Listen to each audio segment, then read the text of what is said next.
محتاجين نتكلم عن احسن فايت سين في رمضان السنة دي.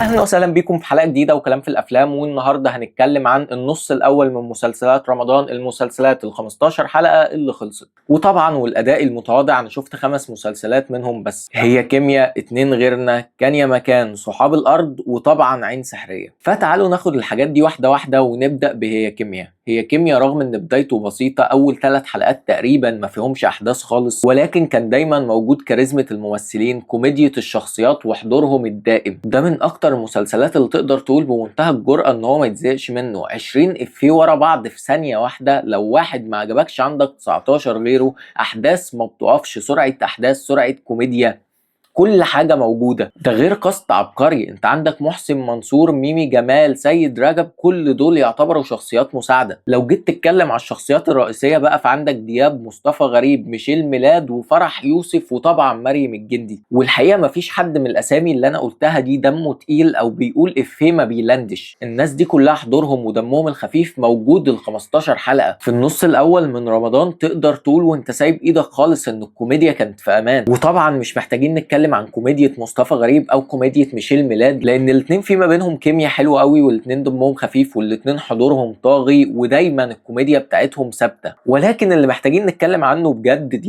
دياب حرفيا الممثل اللي بلا كارهين، بسم الله ما شاء الله طبعا. ولكن انا بحب دياب جدا، الراجل عبقري كوميديا، عبقري دراما، بيعرف يعمل الشرير، بيعرف يعمل الطيب، بيعرف يعمل الغلبان، بيعرف يعمل كل الحاجات دي بمنتهى السلاسه. محتاجين نتكلم عن احسن فايت سين في رمضان السنه دي. الفايت سين بتاع فرح يوسف ومريم الجندي عبقري، ابسولوت روشنه بجد. المشهد ده حلو وروش لدرجه مخيفه. لو جينا نتكلم عن سلبيات هي كيمياء، هتلاقي ان اوضح سلبيه واكبرهم هي ان في حلقات كتير احداثها قليله جدا وشبه ما فيش حلقات، ولكن لسه محافظين على الفلو والريتم مش عارف ازاي. فدي مشكله المسلسل الوحيده بالنسبه لي، وكما هو موضح بالشكل تم التغاضي عنها تماما. فانا حبيت هي كيمياء قوي. وتعالوا نخش في اللي جاي عشان ما نطولش، عشان انتوا كده كده ما بتشوفوش الحلقات. 2 غيرنا مسلسل حلو لذيذ لطيف، كل حاجه خفيفه موجوده فيه، ولكن عناصر التميز في المسلسل ده قليله جدا، لانه ببساطه ما فيهوش جديد، ولكنه قدر يبني رتمه الخاص في كل الحاجات القديمه المتعارف عليها، وقدر يعملها حلو، وقدر يحببك في الابطال لدرجه كبيره جدا. واحقاقا الحق ضاف عنصر جديد على الفئه دي، وهو الكوميديا اللي كانت حاضره اغلب الوقت حتى لو في دراما، واللي كان بيقودها في اغلب الوقت احسن واحد يعمل حاجه زي كده، وهو احمد حسن. دعونا نواجه الامر، ما ينفعش تتكلم عن ايجابيات مسلسل زي ده وما تتكلمش عن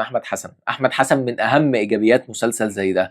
غير كده عندك آسر ياسين ودينا الشربيني مع بعض حلوين جدا، الكيمستري ما بينهم حلوه جدا، المغامره ما بين مجموعه الاصدقاء اللي في المسلسل ده حلوه جدا من بدايته لنهايته. مسلسل خفيف ولذيذ جدا. كان يا مكان بالنسبه لي اهم ميزه فيه عبقريه ماجد الكدواني بكل تاكيد. الراجل ده ممثل عبقري بكل تفاصيله. الراجل ده قادر في اقل مشهد ان هو يبين لك كميه مشاعر في اقل نظره، في اقل شعور.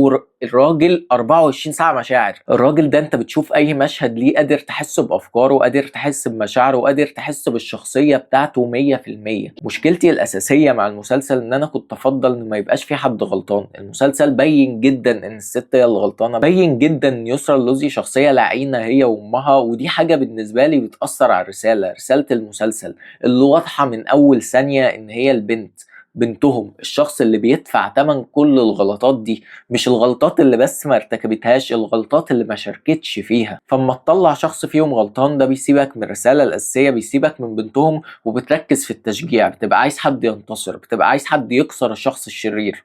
ودي مش رسالة المسلسل. دي الحاجة الوحيدة اللي ما عجبتنيش. اي حاجة غير كده عجبتني وحلوة جدا، من اول الكاست، العالم اللطيف الرقيق في كل تفاصيله، مغامرات الشخصيات، وجهات نظرهم. خد في بالك المسلسل ده فيه شخصيات كتير، كل شخصية بدماغ، وكل شخصية بوجهة نظر، فيهم الشرير فيهم الطيب، ولكن كلهم بني ادمين. ودي اكتر حاجة عبقرية بالنسبة لي. حتى اكتر الشخصيات المستفزة، حتى اكتر الشخصيات اللي ما تقدرش تفهمها، دايما بني ادمين، دايما قادر تفهم هم جايين منين، حتى لو مش قادر تفهم وجهة نظرهم. فطبعا كان يا مكان مسلسل عبقري. واحب اذكركم ان ماجد الكدواني رهيب، حاسس ان انا ما قلتش الموضوع ده كفايه. ونيجي للمسلسل اللي حارق حبايبنا، مسلسل صحاب الارض. بمناسبه الصياح اللي جه على مسلسل صحاب الارض، بجد صياحهم ده يثبت قد ايه احنا شعب رايق، وقد ايه قعدنا نرد بافيهات من اول بيتر ميمي لعصام السقا. 100 مليون بوست، 100 مليون افيه، 100 مليون مسرح عبقري. بجد السين ده بالنسبه لي من افضل الحاجات اللي حصلت في رمضان. نيجي للمسلسل. المسلسل ده من الاثباتات الواضحه ان الفن عادي يبقى رساله، من اول السرد الرساله للتمثيل للشخصيات. مسلسل ممتاز بكل تفاصيله، مسلسل بيثبت قد ايه احنا عندنا فن، قد ايه احنا عندنا ابداع، قد ايه احنا قادرين نقول حاجات كتير قوي. الحاجه الوحيده اللي ممكن تكون ضايقت ناس من المسلسل ده هي طبيعه السرد البطيئه،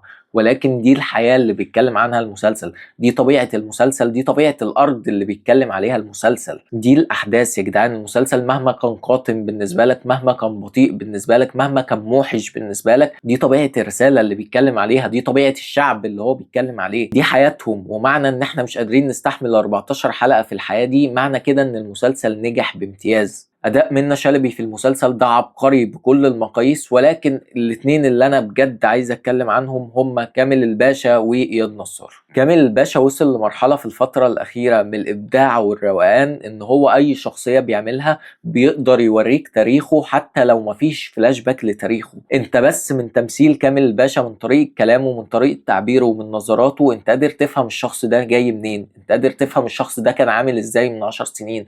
دي عبقريه اداءات كامل الباشا، ودي مش في الشخصيه دي بس، دي في كل الشخصيات. تخيل شخصيه فاقده الذاكره، ولكن من اداء الممثل بس انت تقدر تشوف ذاكرته، تقدر تشوف ذاكرته اللي هو نفسه مش شايفها، بذكرياته، بطريقه تعبيره، بمشاعره، بلخبطته، كل حاجه في الشخصيه دي عبقريه. وهنا نيجي لاياد نصار. اياد نصار عامل اداء عبقري في كل الحلقات، ولكن اي حد شاكك في ادائه في الحلقات اللي فاتت، اي حد مش مقتنع 100% يشوف ادائه في الحلقه الاخيره. مشهد انهياره على بنته ده مش بس هيبقى من المشاهد المفضله ليا في رمضان، ده هيبقى من المشاهد المفضله ليا في المجمل. الراجل عامل كميه اداء، كميه تفاصيل، كميه حزن، كميه انهيار، كميه ندم، تفاصيل في كل مشهد، تفاصيل في كل تعبير. عبقري. سعيد جدا بوجود حاجه زي صحاب الارض. اتمنى ان دايما نبقى عاملين حاجات زي كده، اتمنى ان دايما نبقى مضايقين حبايبنا.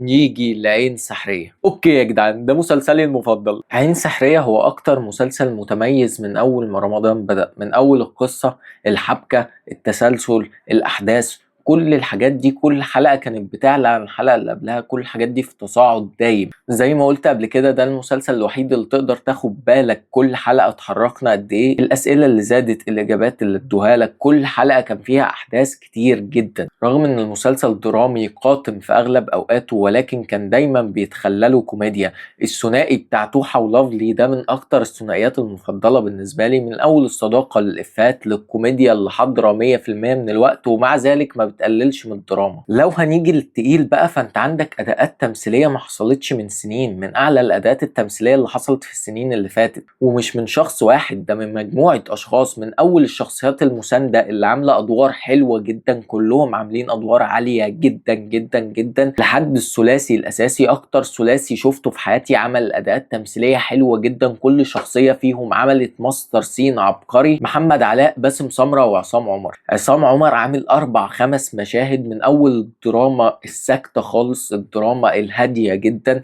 لحد العصبية، لحد العياط، لحد الهستيريا في العياط، كل ده عاملها حلو جدا، كل دي اداءات تمثيلية عبقرية. محمد علاء شهاب عامل فيلن عبقري، فيلن ما شفناهوش بقالنا كتير جدا، فيلن اداءاته التمثيلية عالية جدا جدا جدا. تنك في كل الحاجات اللي تعمل فيلن سايكو عبقري، من اول التروما، الغرور، الشياكة، كل الحاجات الموجودة في جيم موريارتي دي. ونيجي طبعا لباسم سمرة. الراجل عامل اداء تمثيلي في المسلسل ده مش مشهد ولا 2 ولا 3، الراجل عامل اداءات تمثيليه كتير قوي، الراجل عامل مشاهد كتير جدا تعتبر ماستر سين. تمثيل بقى برياكشنات، بعياط، بعصبيه، بغل، كل الحاجات المبدعه، كل الحاجات اللي محتاجه فنان حقيقي يعملها باسم سمرة بمنتهى السلاسه والعبقريه. الراجل ما كانش بيكذب برضه.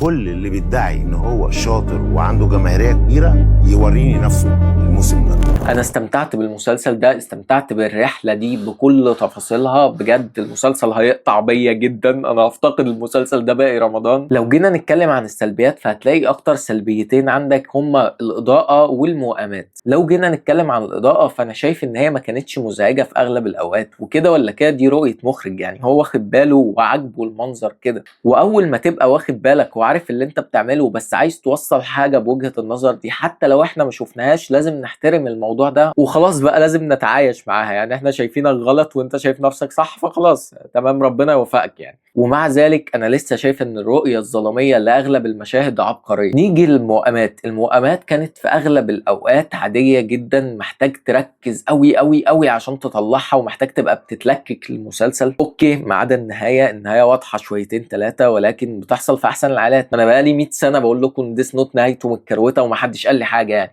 ولا جيت على صنع بلدنا. فالصراحه انا مقدر المجهود اللي في المسلسل ده وقلقان من اللي جاي وشايف اللي موجود دلوقتي، فانا بحاول احترم المسلسل ده عشان ما نغضبش عليه فيجيلنا الاسوأ. وبصراحه المره دي ومش هطبل، انت لو جيت تقارن ما بين مسلسل عين سحريه واي مسلسل في رمضان السنه دي الفرق ما بينهم شاسع. وده طبعا مش معناها ان احنا ما ننتقدوش، ده معناها ان ده العمل المناسب للنقد، لان ده العمل المناسب اللي فيه ناس فاهمه فعلا. بس لاجل قلبي الحنين بنتقد برأفة شويتين. محتاج اشكر اخيرا في مشهد النقاش البينج بونج ما بين شهاب وعم زكي، مشهد عبقري بكل تفصيله. مش فاكر اخر مره كتبنا نقاش مظبوط كده، مشهد حد بيرمي كلمه التاني بيرد عليه بكلمه، اللي بعده بيرد عليه بكلمه لايقه عليها اكتر، ده بيرد عليه بكلمه لايقه على الكلمه الاولانيه. عبقري. انت تعرف تكسر نفسي؟ خلينا اجرب من نفسي، وما تجرب وتفشل يبقى ضيعنا وقت بعض، ولو نجحت يبقى ضيعتك انت لوحدك. مشهد حرفيا بينج بونج بيبين لك الشخصيتين دول قد ايه تقال، قد ايه عباقرة، قد ايه ناس جامدة، قد ايه ناس فجرة. مشهد حلو جدا، مش عارف انا بس اللي كده ولا ايه، ولكن انا بعشق المشاهد اللي تحس ان هي مكتوبة على ميزان، كل كلمة محسوبة.